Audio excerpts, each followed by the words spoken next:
Company! Forward! Right!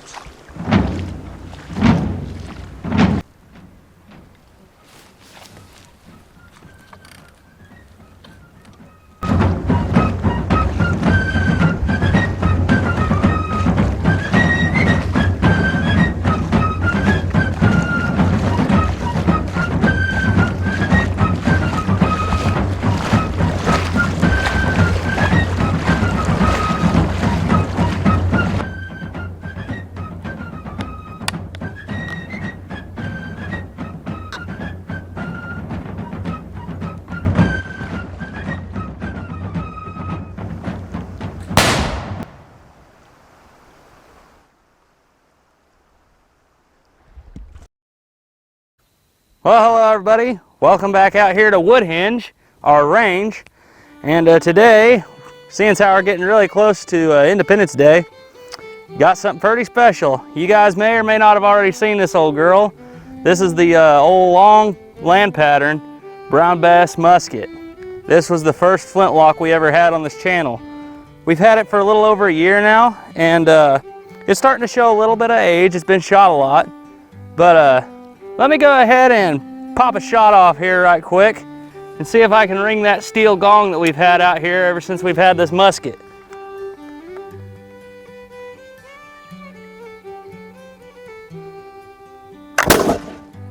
Nope, still shoots high.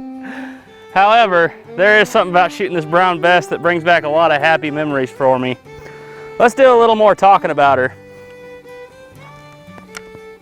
Again, this was our first experience with military heritage, and we've been hooked ever since. We really have.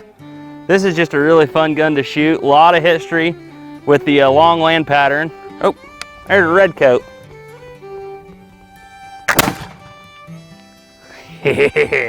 She throws out the fire pretty good though, don't she? The history of this musket starts off quite a ways back in the 18th century. Very early 18th century, 1720s. Is what a lot of people like to say. And the history of the flintlock, I've been doing a lot of reading here recently. I've been reading The Flintlock, is what the book's called. A really good book. I can't remember the name of the guy who the author, but I've been going through that.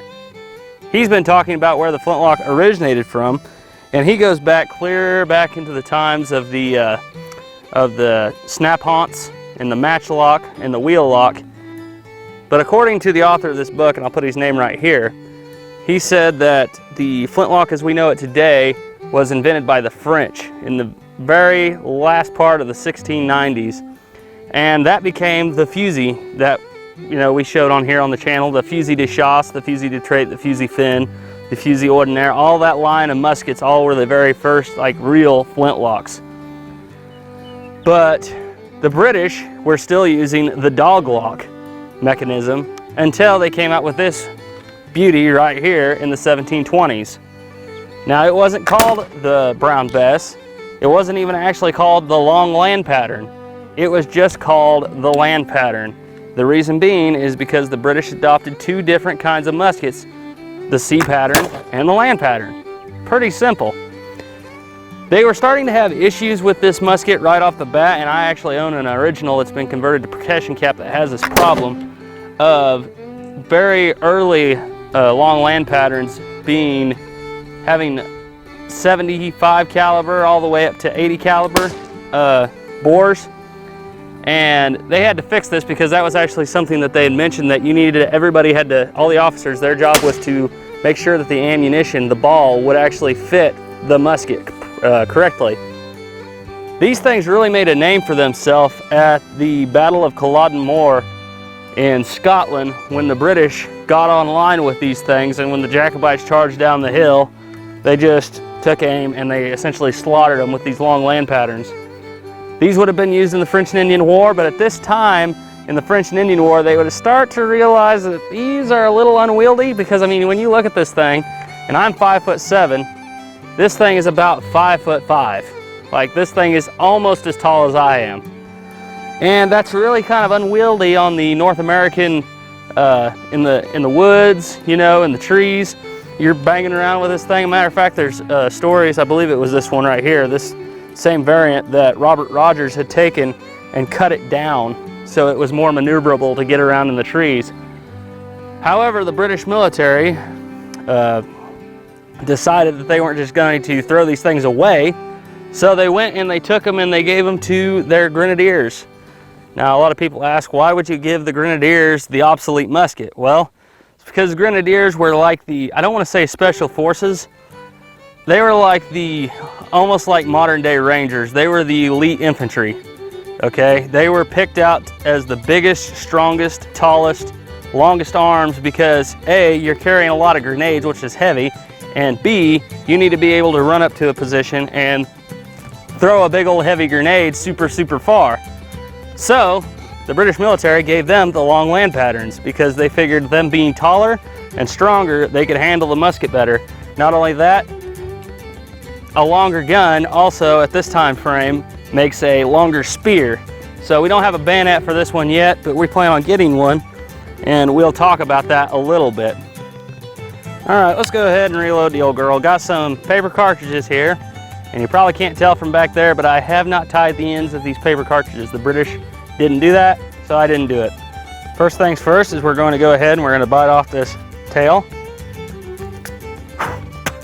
Spit her on out there. And then we're going to prime our pan. Now this pan, we need to take a Dremel tool and actually deepen it out a little bit, because this was our first one we messed with, and we drilled the hole too low. And you can actually see here where the fire coming out of that hole has eroded the pan away. So yeah, we need to fix that. Probably just need to deepen the pan out a little bit. All right, now we will turn a barrel away from us. Do this the traditional way of taking it, pouring our powder down the barrel. Retrieve the rammer and ram her on home. Give it 2 wacky whacks, and we are loaded again.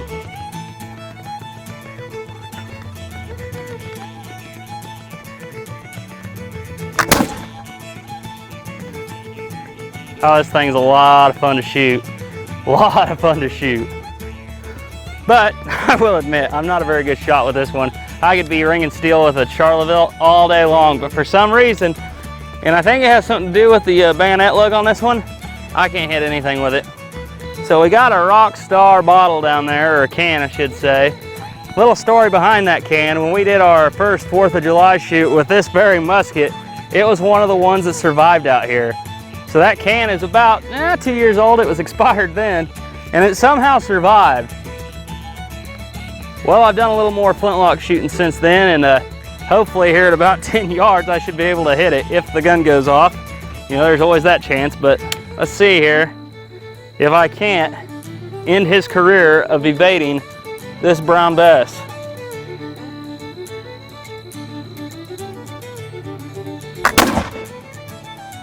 We're gonna have to try that again. I'm not really sure where this thing's hitting. This isn't my musket. All the other excuses, the curvature of the earth and everything else. Let's go ahead and try reloading it and try it again. All right, round 2. Let's try this again. I'm gonna hit this can if it kills me. But in all seriousness, I don't actually know where this musket is hitting, so.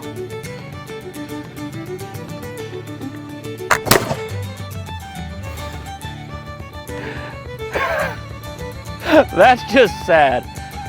All right, maybe we should get this thing on paper sometime. Here's how I can't seem to shoot this Brown Bess. I'm gonna bring in the owner and the guy who can actually hit stuff with it. My little brother Caleb here.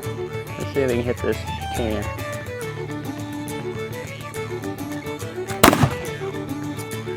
Yep, and that's why this is his musket and definitely not mine. Way to show me up, Caleb. All right, now Caleb's gonna explain to us what happened with the target here. Caleb, explain away. Do your forensic thing. There's the entrance. There's the exit, and it's even got the round spot. Yep, still around where the ball hit it. That is a pretty nasty round right there. Pretty nasty. All right, guys, that's about all I got for you for today. So as always, thank you for watching.